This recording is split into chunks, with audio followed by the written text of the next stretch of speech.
Good morning students. SBD school की online क्लासों में आप सभी का वेलकम है। तो सबसे पहले आप सभी को मैनी कॉन्ग्रेचुलेसन 10th क्लास में एंटर करने के लिए। तो बेटा मैं हूं आपका साइंस टीचर और यहाँ पे हम साइंस में क्या क्या पढ़ते हैं। तो जैसे आपने 9th क्लास में पढ़ा था कि साइंस क्लास में हमारे पास पीसीबी, ठीक है, क्या होता है पीसीबी, फिजिक्स, केमिस्ट्री और बायो। यहां से आपने अगर जैसे फिजिक्स की बात करें तो फिजिक्स में आप पढ़ते हैं लो पढ़ते हैं, इसमें ध्यान रखना। यानी कि जैसे गुरुत्वाकर्षण बल हो गया, इसमें जैसे आपने 9th क्लास में पढ़ा था शास्त्रीय गुरुत्वाकर्षण का नियम क्या है, या हम उसके कार्य के बारे में पढ़ते हैं, विद्युत ऊर्जा के बारे में पढ़ते हैं। तो ये जो सारे टॉपिक थे ये किसके अंतर्गत आते हैं, फिजिक्स के अंतर्गत आते हैं। नेक्स्ट अगर हम बात करें, नेक्स्ट हमारे पास होगा पोर्शन इसका बायो का पोर्शन होगा। बायो में हम क्या पढ़ेंगे, बायो में हम फूड के बारे में पढ़ेंगे।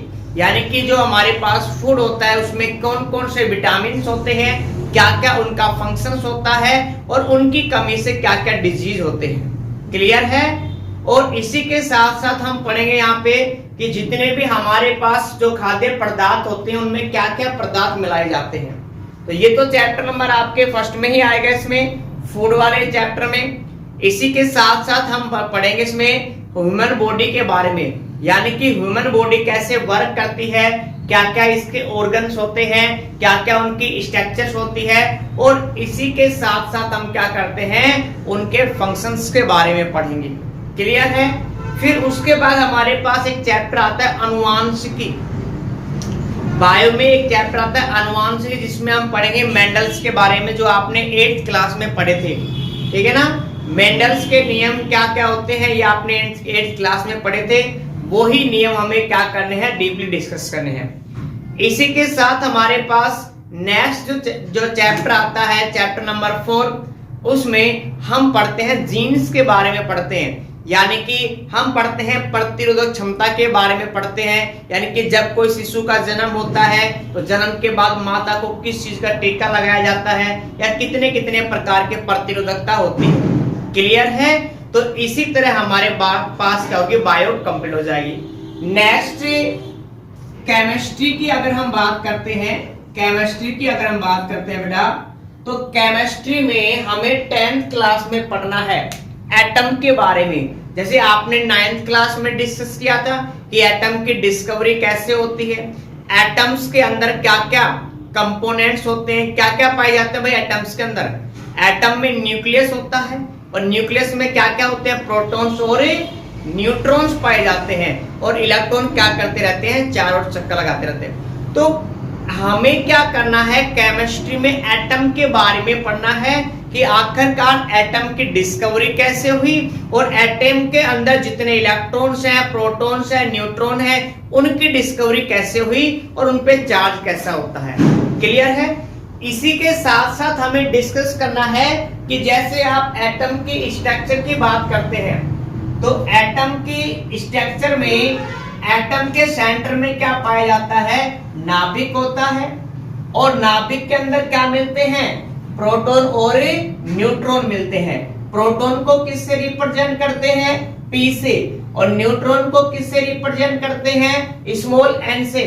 और इलेक्ट्रॉन क्या करते हैं, यहाँ पे चक्कर लगाते रहते हैं। क्लियर है। तो ये जो एटम की स्ट्रक्चर है ना, जैसे आज आपको मालूम है कि एटम्स ऐसे होते हैं, इसमें एटम के अंदर ये होता है। जब उस समय इलेक्ट्रॉन प्रोटॉन की खोज हुई थी तो उस समय साइंटिस्ट को मालूम ही नहीं था कि आखिरकार ये कैसे अरेंज होते हैं। तो इनके कुछ साइंटिस्टों ने मॉडल भी दिए थे, मतलब परमाणु में इलेक्ट्रॉन, प्रोटॉन, न्यूट्रॉन की स्थिति को समझाने के लिए कुछ मॉडल दिए गए थे, जिनको क्या कहते हैं, परमाणु मॉडल कहते हैं, जिनको आपने 9th क्लास में क्या किया था, डिस्कस किया था। हमें फिर से वही मॉडल 10th क्लास में डीपली डिस्कस करने हैं। जैसे आपको मालूम होगा जे थॉमसन का परमाणु मॉडल, रदरफोर्ड का परमाणु मॉडल। क्लियर है। तो ऐसे ही हमारे पास एक और था नील्स बोर का मॉडल। और इसी के साथ साथ हम केमिस्ट्री में पढ़ेंगे पीरियोडिक टेबल आवर्त सारणी। तो बेटा जो आप अगर आप कभी भी आपने जैसे केमिस्ट्री का रजिस्टर बनाया है नोटबुक इसमें, तो उसके फ्रंट पेज पे, फर्स्ट वाले पेज पे आपको कुछ ऐसी टेबल दिखाई दी होगी, इसमें ऐसी टेबल, इसमें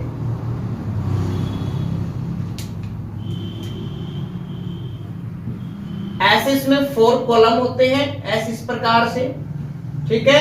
और इस जो टेबल को क्या कहते हैं, पीरियोडिक टेबल कहते हैं, या क्या कहते हैं, आवर्त सारणी कहते हैं। तो बेटा इस आवर्त सारणी को हमें डिस्कस करना है, इसके अंदर कितने एलिमेंट होते हैं, कितने तत्व होते हैं, या हम कह सकते हैं इनको कैसे कैसे अरेंज किया गया है, इन सभी के बारे में पढ़ना है।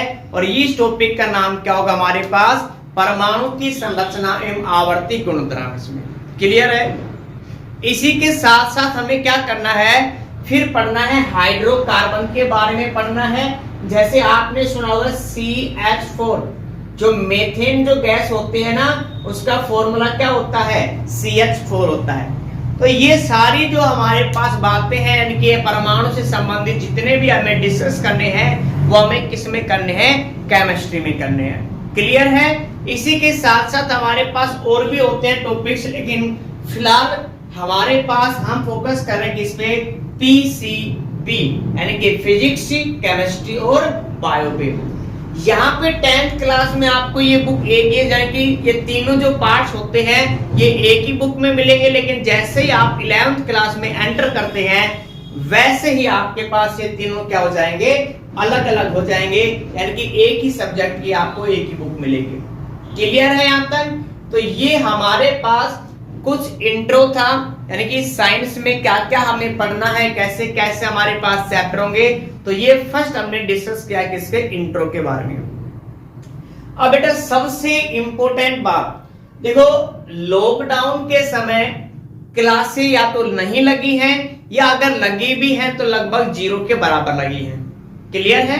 यानी कि अगर मैं आपको सीधी या साफ साफ बात बताना चाहूं तो जितनी नॉलेज आप में थी वो मैं ये मान के चल रहा हूं बिल्कुल क्या हो गई, साफ हो गई। ठीक है। अक्सर मान क्या रहे हो, बिल्कुल सही कह रहे हो बेटा। ये देखो एक्सपीरियंस ये बोलता है, एक्चुअल में देखो कि किसी भी चीज को हम बार बार रिपीट करते रहते हैं, या किसी भी चीज के अगर हम टच रहते हैं तो वो चीजें हमें ज्यादा याद रहती हैं। तो सेम कंडीशन बेटा बुक के लिए भी है। अगर आप बुक के टच में रहते हो, उनको रीड करते रहते हो, उनके क्वेश्चन सोल्व करते रहते हो, तो आपको वो आपकी मेमोरी में रहेंगी। लेकिन कब तक रहेंगी, जब तक आप उनको रिपीट करते रहोगे।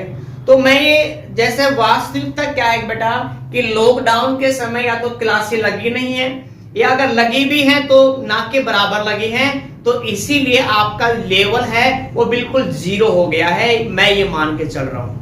क्लियर है। तो आप बेटा इस चीज के टेंशन बिल्कुल मत लो कि सर हमारे पास या हमें 9th का बिल्कुल भी याद नहीं है तो 10th में प्रॉब्लम होगी या नहीं होगी। तो बेटा ऐसी बात है कि 10th के कुछ जो चैप्टर्स होते हैं वो 9th के ऊपर बेस है, मतलब 9th का बेसिक 10th में काम आएगा, लेकिन सारे चैप्टर नहीं है बेटा, कुछ चैप्टर हैं। तो आप इस चीज की टेंशन बिल्कुल छोड़ दो, क्योंकि मैं आपको जीरो से क्या, जीरो से नीचे से, यानी कि बिल्कुल बेसिक से आपको पढ़ाऊंगा और कहां तक, टॉप तक पढ़ाऊंगा, यानी कि बोर्ड के एग्जाम लेवल तक पढ़ाऊंगा। ठीक है। तो यानी कि हमारा देखो शेड्यूल क्या होगा इसमें कि जब मैं कभी भी कोई भी चैप्टर स्टार्ट करूंगा या कोई भी टॉपिक स्टार्ट करूंगा तो उससे पहले मैं आपको बेसिक कराऊंगा, किससे, माइनस से लेके टॉप तक बेसिक कराऊंगा इसमें। फिर बेसिक क्लियर होने के बाद मैं आपको टॉपिक कराऊंगा। ऐसा नहीं है कि डायरेक्ट मैं आपको टॉपिक कराऊंगा, क्योंकि मैं ये मान के चल रहा हूं कि आपको इस समय कुछ भी नहीं आता है, या तो ये वास्तविकता है जो मैं बोल रहा हूं, ध्यान रखना। तो बेटा अब आज से आपको क्या करना है कि अपना एक नोटबुक तैयार रखना है। लेक्चर देखते समय आपको खाली नहीं बैठना है, आपको कॉपी पेन लेके बैठना है। ठीक है। बीच बीच में अगर मैं आपको कहूं कि बेटा नोट कर लो तो वीडियो को पॉज करना है और तुरंत उसको क्या करना है, नोट करना है। अगर आपको प्रॉपर क्लास लेनी है, प्रॉपर नॉलेज लेनी है, तो बेटा आपको ये शेड्यूल अपनाना ही पड़ेगा। वीडियो देखते समय आपको हमेशा हमेशा कॉपी पेन लेके बैठना पड़ेगा और 100% आपको अपना योगदान देना पड़ेगा अगर आप एक अच्छे मुकाम चाहते हो। ठीक है बेटा। अगर आप जिंदगी में कुछ बनना चाहते हो, कुछ करना चाहते हो, तो आपके अंदर आग होनी चाहिए, उस जज्बा होना चाहिए। कहने का मतलब ये है मेरा, ठीक है। ये नहीं है कि आपके देखो आधे से ज्यादा बच्चे में क्या होता है, मैं आपको बताता हूँ। जैसे हमने भी कई बार क्लासों में पूछा है कि बेटा क्या बनोगे आप, ठीक है, या आफ्टर 10th बाद आपको क्या करने का विचार है। तो आधे से बच्चे का जवाब, आधे से क्या मैं ये कह सकता हूं 95% बच्चों का यही जवाब होता है कि सर देखेंगे 10th बाद। ऐसा ही है, आपने भी डिसाइड किया है क्या करना है बेटा। अगर आपने डिसाइड नहीं किया है तो बेटा अभी से डिसाइड कर लेना कि आपको फ्यूचर में क्या करना है, क्योंकि कंपटीशन बहुत हार्ड हो चुका है और उस कंपटीशन की तैयारी आफ्टर 12th बाद बिल्कुल नहीं होगी। आपको उसकी तैयारी अभी से करनी पड़ेगी। अगर आप उसकी तैयारी अभी से करते हैं तो उस चीज के बेनिफिट क्या है। तो बेटा एग्जाम में कोई अलग से नहीं आता है, एग्जाम में कोई भी अलग से नहीं आता है, यही टॉपिक्स आते हैं, लेकिन जो डीप पॉइंट होते हैं उन पे थोड़ा फोकस ज्यादा रखा जाता है। तो अगर आप कंपटीशन को बेस मान के अभी से अपनी तैयारी स्टार्ट करोगे तो आपको इसके बेनिफिट क्या क्या है भाई। आप ऑटोमेटिक आपकी बुक क्लियर हो जाएगी। जब बुक क्लियर हो जाएगी अच्छे तरीके से तो बोर्ड एग्जाम तो क्या है, कुछ भी नहीं है, उसमें तो एक्सप्लेन करना पड़ता है। तो आपके अच्छे नंबर भी बन जाएंगे, आपके परसेंटेज अच्छी बन जाएगी। इसी के साथ साथ आपका बेस क्लियर हो जाएगा, इसी के साथ साथ आप बोर्ड एग्जाम क्रैक करने के लिए तैयार भी हो जाओगे बेटा। तो आज जो मैं आपको बता रहा हूं इस चीज को ध्यान रखना, बिना किसी टारगेट के आप मेहनत बिल्कुल मत करना, और मेहनत होगी भी नहीं बिना टारगेट के। कैसे नहीं होगी भाई। अगर आपको ये कह दिया जाए कल आपको अपने मामा के जाना है, ठीक है, मामा के छोटे बच्चे भाई मामा के जाने के लिए तैयार रहते हैं, तो आप क्या करोगे, पैकिंग करोगे, आज ही पैकिंग करोगे या फिर जाने भाई जैसे आप चलने वाले हैं टाइम हो गया बेटा पैकिंग करो तुरंत, ऐसे थोड़ी ना होता है भाई। आप क्या करते हो, अपना मटेरियल जो भी सामान है आसपास वस्तुएं उनको क्या करते हो, कलेक्ट करते हो, बैग में पैकिंग करते हो। तो ये पैकिंग तभी होती है या जाते हो तब, या पहले होती है, पहले होती है ना, आपने देखा होगा ये चीजें। तो बेटा जब आप मामा के जाने की तैयारी आप एक दिन पहले कर सकते हो तो आप तो फ्यूचर का सवाल है बेटा, जिंदगी का सवाल है आपका। तो उसकी तैयारी आप उस समय कब करोगे, अभी करो ना, ठीक है। तो मेरे कहने का मतलब सिर्फ ये है बेटा कि आप अपना गोल फिक्स कर लो कि आपको कौन सी गवर्नमेंट जॉब करनी है, या आपको डॉक्टर बनना है, या आपको इंजीनियर बनना है, या आपको आईएएस वगैरह जो भी बनना है आपको, ठीक है। और उसके अकॉर्डिंग आप मेहनत करना स्टार्ट कर दो। अब कई बच्चे क्या करते हैं कि सर मेरा जो पड़ोसी है या मेरा मामा का या मेरा फूफी का जो लड़का है वो आर्ट्स ले रहा है तो मैं भी आर्ट्स लूंगा, या मेरे फूफी का जो लड़का है वो साइंस ले रहा है, मैथ ले रहा है तो मैं भी मैथ लूंगा, या मेरे साथ का है वो मैथ ले तो मैं मैथ लूंगा। तो बेटा ऐसा डिसीजन आपको नहीं करना है, ठीक है। ये देखकर नहीं करना है डिसीजन, डिसाइड आपको कि सर मेरा पड़ोसी ये कर रहा तो मैं भी ये करूं, नहीं बेटा ऐसा बिल्कुल नहीं होता है। ऐसे पेरेंट्स भी होते हैं, ऐसे पेरेंट्स भी होते हैं कि फलाना वो का तो आप भी बेटा ये करो, नहीं बेटा नहीं, आपको ऐसा नहीं करना है। आपको अपना टारगेट अपने इंटरेस्ट के अकॉर्डिंग लेना है। अगर किसी का फिजिकल अच्छा है तो आप फौज वगैरह की तैयारी कर सकते हो अगर इंटरेस्ट है तो, ठीक है। डॉक्टर बनना है तो उसके लिए आपको प्रिपेयर अभी होना पड़ेगा, अभी उसकी तैयारी करनी पड़ेगी। तैयारी कैसी होती है बेटा, डॉक्टर बनना है तो आपको पढ़ाई करनी पड़ेगी ज्यादा। तकरीबन आप ये मान के चलो कि इसमें डेली आपको 5 से 6 घंटे पढ़ने पड़ेंगे। तो 5 से 6 घंटे पढ़ने की हैबिट बेटा एक दिन में तो होती नहीं है, एक दिन में नहीं होती है, समय लगता है, उसके 2-3 महीने समय लगते हैं, ठीक है, तब जाके वो हैबिट डलती है। तो मैं आपसे ये कह रहा हूं बेटा अपना गोल फिक्स करो, पहला पॉइंट, ठीक है, उसके अकॉर्डिंग मेहनत करो। अगर कोई आईएएस की तैयारी करना चाहता है तो वो 2 घंटे पढ़ के नहीं बन सकता बेटा, ठीक है। चपड़ासी वाली मेहनत करे और बढ़ जाए आईएएस तो बेटा पॉसिबल नहीं है। तो अपना गोल फिक्स करो, तैयारी अभी से स्टार्ट कर दो। 10th के साथ साथ आता क्या है, 10th का ही आता है। इसी के साथ सिर्फ आपको थोड़ी सी प्रैक्टिस क्या करनी है, क्वेश्चंस की प्रैक्टिस करनी है, और वो क्वेश्चंस की प्रैक्टिस आपको करवा दिया जाएगा लेक्चर के बाद। ठीक है, जैसे टॉपिक एंड होता है या चैप्टर एंड होता है तो उसके बाद प्रैक्टिस करवा दी जाएगी। ठीक है बेटा, तो ध्यान रखना। देखो ये चीजें बहुत जरूरी है, इनके बिना आप जैसे अंधकार कहते हैं कि अंधेरे में लठ मारना, तो वो वाली बात हो जाती है कि बिना नॉलेज के आप अंधेरे में लठ मारते रहते हो कि कभी ये ले लें कभी वो ले लें, फिर उससे वो नहीं पार पड़ा तो हम आगे जाके क्या करेंगे, या फिर पिकअप ले लें, तो बेटा ये जिंदगी खराब हो जाएगी। आपके ध्यान रखना है इसमें। गोल फिक्स करो, एक पे मेहनत करो, और कंटिन्यू आपको मेहनत करनी ही पड़ेगी, तब आपको क्या मिलेगी बेटा, सफलता मिलेगी। तो आप दिमाग से कतई ही ये बात निकाल दें कि हमारा तो लेवल ही छोटा सा 10th है, बेटा शुरुआत से ही तैयारी होती है। क्लियर है? तो अगर आपको ये बात अच्छी लगी है, लाइफ में कुछ अच्छा करने का या कुछ बड़ा करने का सोचा है, तो अपना टारगेट बनाओ। लेकिन हमसे जुड़े रहने के लिए सबसे पहले आप क्या करो, इस चैनल को सब्सक्राइब कर लो, और जो वीडियो है उसको लाइक करो। ठीक है, सब्सक्राइब इसलिए करना है तो कि अब से मैं आपको जीरो लेवल या माइनस से लेके टॉप तक आपको क्या कराऊंगा, हर टॉपिक करवाऊंगा बेटा। ठीक है, तो चैनल को सब्सक्राइब कर लो और वीडियो को लाइक करो, और कॉपी पेन लेके बैठ जाओ। जो चूहा खा रहे हो उसको फेंक देना, अभी चूहा नहीं खाना है आपको। ठीक है, जो चूहा खा ले तो उसको क्या कर दो, छोड़ दो, जाने दो उसको ना। अब ध्यान दो बेटा, हम टॉपिक स्टार्ट करते हैं।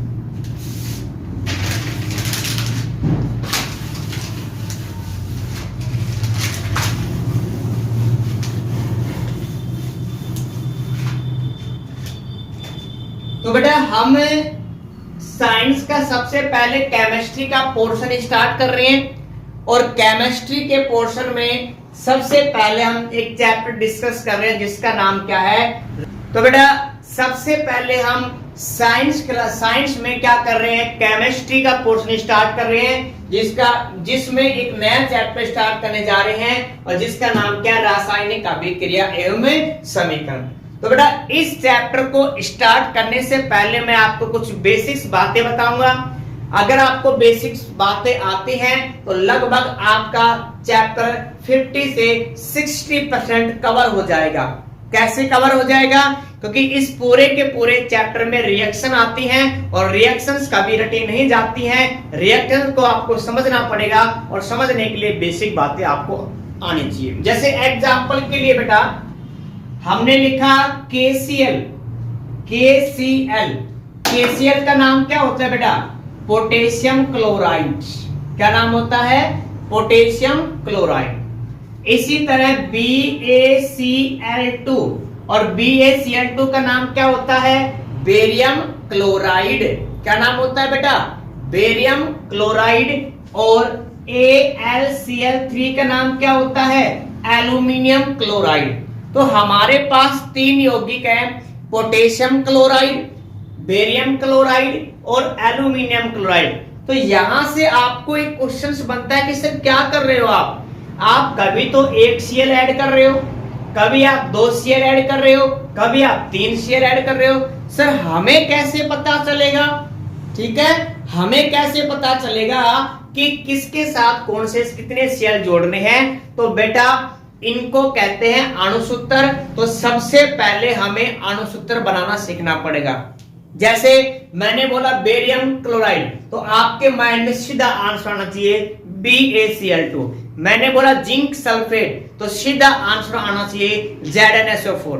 तो सबसे पहले आपको अणुसूत्र सीखने हैं, और अणुसूत्र सीखने से पहले आपको क्या सीखने पड़ेंगे कि किसी भी एटम पे कितना चार्ज होता है। क्लियर है यहाँ पे?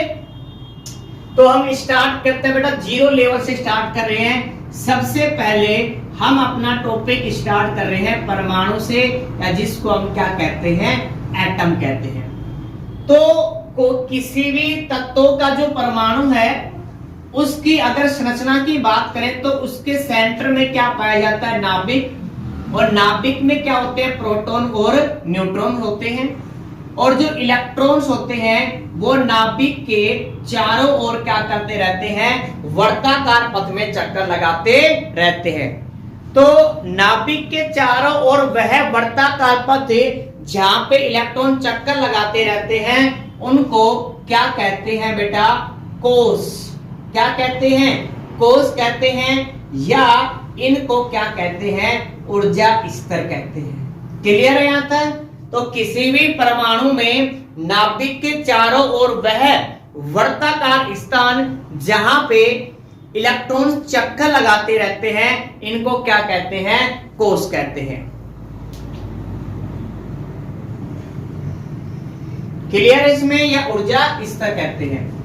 अब जैसे इसमें बहुत सारे कोष इसमें, तो यहां पे इस परमाणु में अगर बात करें तो नाभिक के पास वाला कोष कैसा होता है, पहला कोष।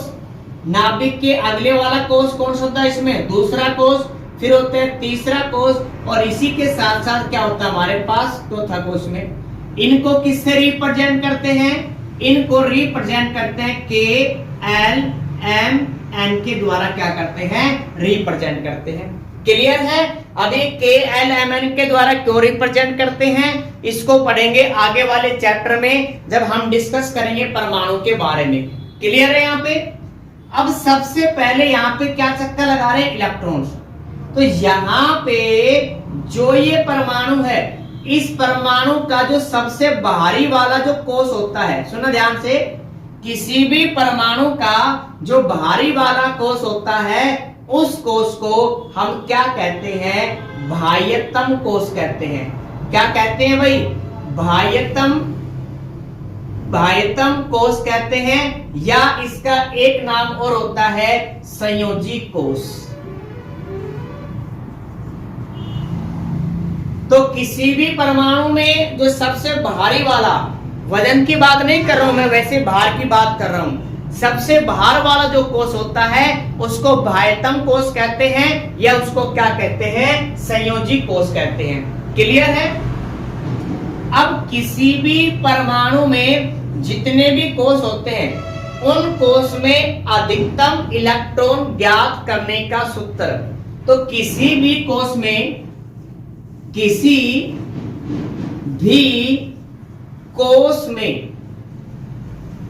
भी कोष में अधिकतम इलेक्ट्रॉन ज्ञात करने का सूत्र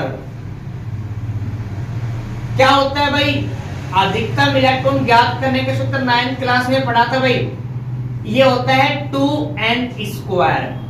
तो किसी भी, अगर आपको की परमाणु के किसी भी कोष में अगर आपको अधिकतम इलेक्ट्रॉन ज्ञात करने हैं तो उसका सूत्र क्या होता है, 2n²। n का मतलब क्या होता है बेटा, कोषों की संख्या। तो यहाँ पे n का मतलब होता है कोष की संख्या, यानी कि आप किस कोष में अधिकतम इलेक्ट्रॉन ज्ञात करना चाहते हैं। तो यहाँ पे अगर आप पहले कोष में अधिकतम इलेक्ट्रॉन ज्ञात करना चाहते हैं तो n की वैल्यू कितनी हो गई, 1। भाई पहले कोष में n की वैल्यू कितनी है, 1 है हमारे पास में। तो यहाँ पे फॉर्मूला क्या है, 2n²। अगर n की वैल्यू पुटअप करेंगे तो 2 इंटू 1 का स्क्वायर, तो 1 का स्क्वायर 1 होगा, और इसको मल्टीप्लाई करें तो कितने आएंगे, 2 इलेक्ट्रॉन्स। यानी कि जो हमारे पास पहला कोष होता है उसमें अधिकतम कितने इलेक्ट्रॉन भरे जा सकते हैं, केवल 2 इलेक्ट्रॉन्स। कितने, 2 ही इलेक्ट्रॉन्स भरे जा सकते हैं। आप उसमें 1 भर सकते हो, 2 भर सकते हो, लेकिन कभी भी 3 इलेक्ट्रॉन नहीं भर सकते, ध्यान रखना। क्लियर है? नेक्स्ट अगर हम बात करें दूसरे कोष में, तो दूसरे कोष के लिए n की वैल्यू कितनी हो जाएगी, 2 हो जाएगी यहाँ पे। तो यहाँ पे फॉर्मूला क्या है भाई, 2n²। तो इसकी वैल्यू पुटअप करेंगे तो 2 इंटू 2 का स्क्वायर, तो 2 दूनी 4 और 4 दूनी 8।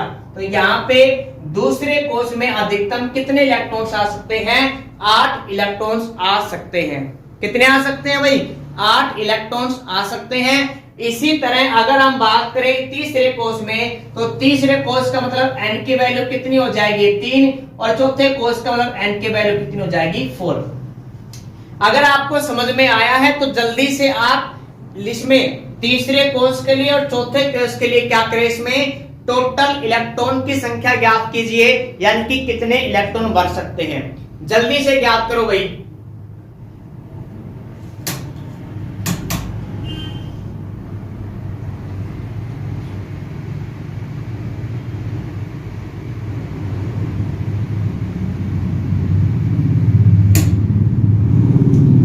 निकाल लिया भाई। तो यहां पे हमारे पास तो फॉर्मूला है 2n², तो n की वैल्यू क्या होगी 3, तो 3 का स्क्वायर कितना होगा 9, और 9 को 2 से मल्टीप्लाई किया तो कितना है हमारे पास 18। तो टोटल कितने इलेक्ट्रॉन फिल करे जा सकते हैं, 18 इलेक्ट्रॉन फिल करे जा सकते हैं। मतलब आप तीसरे कोष में 1 2 3 4 ऐसे लेके कितने से 18 तक इलेक्ट्रॉन भर सकते हो, लेकिन 19 इलेक्ट्रॉन कभी भी नहीं भर सकते हो। क्यों? क्योंकि उसमें जगह ही कितने की है, 18 इलेक्ट्रॉन रखने की जगह है। क्लियर है यहां तक इसमें। नेक्स्ट अगर हम 4 की बात करें तो 4 को अगर 4 का इसमें स्क्वायर कितना होगा, 4 चौक 16 और 2 से मल्टीप्लाई करने कितना आ गया 32, यानी कि हम फोर्थ कोष में अधिकतम कितने इलेक्ट्रॉन फिल कर सकते हैं, 32 इलेक्ट्रॉन फिल कर सकते हैं। तो यहां पे आपको याद रखना है, और ये बात आपको तब तक काम आएगी जब तक आप केमिस्ट्री पढ़ोगे। ध्यान रखना, जब तक आप केमिस्ट्री पढ़ोगे तब तक आपको ये बात काम आएगी कि किस कोष में कितने इलेक्ट्रॉन भरे जा सकते हैं। क्लियर है? तो किसी भी कोष में अधिकतम इलेक्ट्रॉन ज्ञात करने का फॉर्मूला क्या आया है, 2n², और n का मतलब क्या होता है, कोष की संख्या होती है। क्लियर है? पहले कोष में कितने आए हमारे पास 2 इलेक्ट्रॉन्स, दूसरे कोष में कितने हैं 8 इलेक्ट्रॉन्स, तीसरे कोष में कितने हैं 18 इलेक्ट्रॉन्स, और चौथे कोष में कितने हैं 32 इलेक्ट्रॉन हैं। क्लियर है? आप जल्दी से ये नोट करो इसमें, फिर आगे चलते हैं। नोट करो जल्दी से, वीडियो को पॉज करो और जल्दी से नोट करो। नोट कर लिया? ठीक है भाई। तो ये हमारे पास क्या था, अधिकतम इलेक्ट्रॉन ज्ञात करने का सूत्र था इसमें।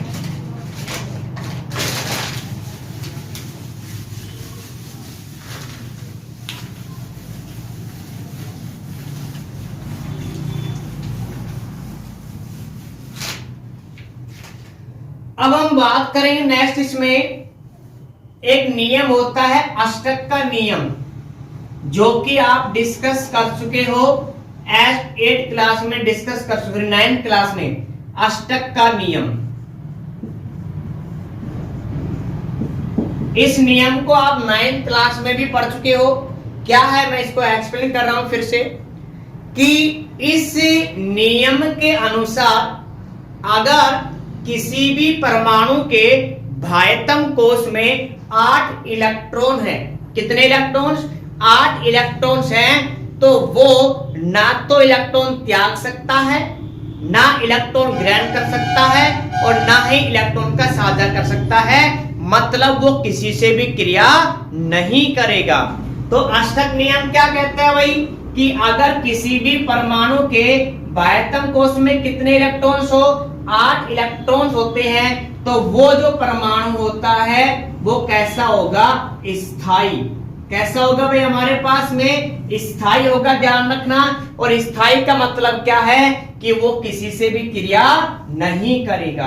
भाई क्रिया नहीं करने का मतलब क्या होता है, देखो ध्यान से, क्रिया नहीं करने का मतलब क्या है, कि कोई भी परमाणु अब इलेक्ट्रॉन नहीं देगा आपको, ना तो इलेक्ट्रॉन देगा, ना इलेक्ट्रॉन ग्रहण करेगा, और ना उसका क्या करेगा, साझा करेगा। क्लियर है?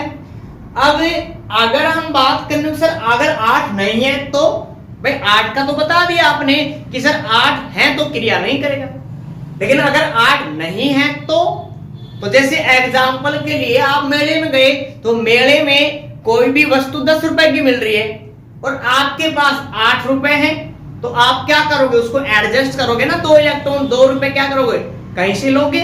और आपका फ्रेंड उसके पास 12 रुपए है, तो वो आपको दे सकता है। क्लियर है ना? तो सेम कंडीशन है, अगर किसी भी परमाणु के बाह्यतम कोष में अगर 8 इलेक्ट्रॉन नहीं है, तो वो 3 कंडीशन है, ले सकता है, दान कर सकता है और साझा कर सकता है। मतलब इन तीनों कंडीशन के द्वारा वो अपने बाह्यतम कोश में 8 इलेक्ट्रॉन क्या कर लेगा, पूरा कर लेगा। क्लियर है? तो यहां पे जैसे एग्जांपल की बात करें, सोडियम का परमाणु क्रमांक कितना होता है? शाबाश, 11 होता है। कितना होता है? 11। अब सोडियम का अगर हम इलेक्ट्रॉन्स की बात करें सोडियम में, तो 11 ही इलेक्ट्रॉन्स होंगे। पहले कोश में कितने आते हैं भाई? 2 ही तो आते हैं, अभी तो पढ़ा था हमने। पहले कोश में 2 आते हैं, दूसरे कोश में कितने भरे जाते हैं? 8। अब तीसरे कोश में कितने भरे जा सकते हैं? 18। लेकिन हमारे पास तो कितने हैं? हमारे पास तो एक ही तो बचा है भाई। सोडियम के पास कितने थे? 11 इलेक्ट्रॉन थे। 11 में से 10 फिल कर दिए तो बचा कितना? 1। तो यहाँ पे कितना? 1। अब सोडियम में कुल कितने कोश हैं? आप इलेक्ट्रॉनिक विन्यास देखकर पता लगा सकते हो भाई। पहला कोश ये रहा, 2 इलेक्ट्रॉन्स। दूसरा कोश में 8 इलेक्ट्रॉन्स। तीसरे कोश में 1 इलेक्ट्रॉन। मतलब यहाँ पे टोटल कितने कोश है? यहाँ पे 3 कोश है। और इसका बाह्यतम कोश कौन सा होगा? तीसरे वाला कोश होगा। और तीसरे वाले कोश में यहाँ पे कितने इलेक्ट्रॉन्स है? यहाँ पे 1 ही तो इलेक्ट्रॉन है। 8 है क्या? नहीं है। तो 8 करने के लिए ये क्या करता है? 1 इलेक्ट्रॉन त्याग देगा। अब बताओ यहाँ पे कितना चार्ज है इसके ऊपर? सॉरी, इसके बाह्यतम कोश में कितने इलेक्ट्रॉन्स हो गए? यहाँ पे 8 हो गए। इंपॉर्टेंट बात सुना ध्यान से। अगर कोई भी परमाणु है जिसने ना तो इलेक्ट्रॉन ग्रहण किया है ना ही इलेक्ट्रॉन त्यागा है, तो उसके ऊपर किसी भी प्रकार का चार्ज नहीं होगा। मतलब वो कैसा होगा? उदासीन। कैसा होगा वो? उदासीन होगा। लेकिन एक बात और ध्यान रखना, अगर कोई भी परमाणु इलेक्ट्रॉन्स क्या करता है? ग्रहण करता है। अगर इलेक्ट्रॉन ग्रहण करेगा तो उसके ऊपर चार्ज कैसा आएगा? माइनस का। कैसा चार्ज आएगा? माइनस का चार्ज आएगा। और ऐसे कोई भी परमाणु जिन पे चार्ज माइनस का होता है, हम उनको क्या कहते हैं? ऋणायन कहते हैं। क्या कहते हैं? ऋणायन कहते हैं। अगर ये परमाणु अपने इसमें बाह्यतम कोश में 8 इलेक्ट्रॉन पूरा करने के लिए अगर इलेक्ट्रॉन क्या करता है? त्यागता है। तो इलेक्ट्रॉन त्यागेगा तो उसके ऊपर चार्ज कैसा आता है? प्लस का। ध्यान रखना, अगर कोई भी परमाणु इलेक्ट्रॉन त्यागेगा तो चार्ज प्लस का आएगा। और किसी भी परमाणु पर अगर प्लस का चार्ज होता है तो हम इसको क्या कहते हैं? धनायन। क्या कहते हैं? धन आयन। तो यानी कि हम ये कह सकते हैं कि कोई भी परमाणु इलेक्ट्रॉन त्यागता है तो किसका निर्माण करेगा? धनायन का। अगर कोई भी परमाणु इलेक्ट्रॉन ग्रहण करता है तो किसका निर्माण करेगा? ऋण आयन का निर्माण करेगा। क्लियर है यहां तक आप सभी को भाई? क्लियर है बेटा यहां तक इसमें? तो ये हमारे पास क्या था? अब सोडियम बताओ। सोडियम का परमाणु क्रमांक कितना था? 11। बाह्यतम कोश में कितने थे? 1 इलेक्ट्रॉन। इसने इलेक्ट्रॉन त्याग दिया तो चार्ज कैसा आ गया? प्लस का। तो ये क्या बन गया? सोडियम धन आयन। क्लियर यहां तक सभी को भाई? समझ में आ गया यहां तक भाई? अगर समझ में आ गया है तो जल्दी से वीडियो को लाइक करो भाई। लाइक नहीं कर रहे हो अभी, लाइक्स कम है। वीडियो को लाइक्स करो जल्दी से। कर दिया लाइक्स? अब आगे चलते हैं। एग्जाम्पल हमारे पास दूसरा है क्लोरीन। क्लोरीन है, इसका परमाणु क्रमांक कितना है भाई? 17 है। कितना है इसका परमाणु क्रमांक? 17 है। तो यहाँ पे अगर इसका परमाणु क्रमांक 17 है तो इलेक्ट्रॉन्स भी कितने इसमें? 17 ही है। पहले कोश में कितने भरे जा सकते हैं? 2। दूसरे कोश में कितने भरे जा सकते हैं? 8। तो 17 में से हमने कितने भर दिए? 10 भर दिए। अब यहाँ पे एक कितने बच गए? 7। तो तीसरे कोश में कितने भर दिए हमने? 7 इलेक्ट्रॉन भर दिए। क्या क्लोरीन के बाह्यतम कोश में 8 इलेक्ट्रॉन है क्या? है क्या इसमें? नहीं है। तो यहाँ पे क्लोरीन क्या करता है? अपने बाह्यतम कोश में 8 इलेक्ट्रॉन पूरा करने के लिए 1 इलेक्ट्रॉन को ग्रहण कर लेगा। और यहाँ पे जब 1 इलेक्ट्रॉन ग्रहण करेगा तो इसके बाह्यतम कोश में कितने हो गए? 8 इलेक्ट्रॉन ग्रहण किया है तो चार्ज कैसा आएगा? माइनस का। कितना ग्रहण किया है? 1। तो आप सीधा यहाँ पे लिखो माइनस का। अगर 2 ग्रहण करता तो माइनस का 2 लिखते। 3 ग्रहण करते तो माइनस का क्या लिखते, 3 लिखते। तो यहां पे क्लोराइड क्या है, एक ऋण आयन है। क्लियर है? तो ध्यान रखना, अष्टक नियम ये कहता है कि कोई भी परमाणु अपने बाह्यतम कोश में अगर 8 इलेक्ट्रॉन रखता है तो वो स्थायी होगा, अगर 8 नहीं है तो वो दो कंडीशन है, फिलहाल हमने दो पढ़ी हैं कि इलेक्ट्रॉन त्याग सकता है और ग्रहण कर सकता है, और एक कंडीशन और होती है जिसको कहते हैं साझा कर सकता है, वो हम आगे डिस्कस करेंगे, फिलहाल इसका हमें उपयोग नहीं है। क्लियर है? तो हमारे पास दो प्रकार के आयन्स बने हैं, कौन कौन से, धन आयन और ऋण आयन। अब आपके माइंड में ये आ रहा, सर आपने तो हमें बता दिया कि सोडियम त्याग रहा है, क्लोरीन ग्रहण कर रहा है, हमें कैसे पता चलेगा कि कोई भी परमाणु इलेक्ट्रॉन त्यागेगा या इलेक्ट्रॉन क्या करेगा, ग्रहण करेगा। क्लियर है? तो इसके लिए मैं आपको क्या बता रहा हूं, ट्रिक बता रहा हूं, नोट कर लिया आपने? क्लियर है? नोट कर लिया आपने? चलते हैं आगे और इसमें अब हमें पढ़नी है ट्रिक इसमें। तो नेक्स्ट हम पढ़ेंगे ट्रिक्स पढ़ेंगे इसमें, और क्या कि कोई भी परमाणु इलेक्ट्रॉन त्यागेगा या ग्रहण करेगा। तो किसी भी परमाणु के बाह्यतम कोश में 1 इलेक्ट्रॉन, 2 इलेक्ट्रॉन, 3, 4, 5, 6, 7 और 8 इलेक्ट्रॉन होते हैं। ठीक है, हो सकते हैं। अब यहां पे ध्यान रखना, अगर किसी भी परमाणु के बाह्यतम कोश में 1, 2, 3 इलेक्ट्रॉन है तो वो हमेशा हमेशा इलेक्ट्रॉन्स को क्या करता है, त्यागता है। ठीक है? और किसी भी परमाणु के बाह्यतम कोश में 5, 6, 7 इलेक्ट्रॉन्स होते हैं तो वो हमेशा हमेशा क्या करते हैं, इलेक्ट्रॉन्स को ग्रहण करते हैं। अगर किसी भी परमाणु के बाह्यतम कोश में 8 इलेक्ट्रॉन है तो ना तो वो त्यागेगा ना ग्रहण करेगा। क्यों भैया, 8 तो है। अगर किसी भी परमाणु के बाह्यतम कोश में 4 इलेक्ट्रॉन है तो वो इलेक्ट्रॉन को क्या करता है, साझा करता है।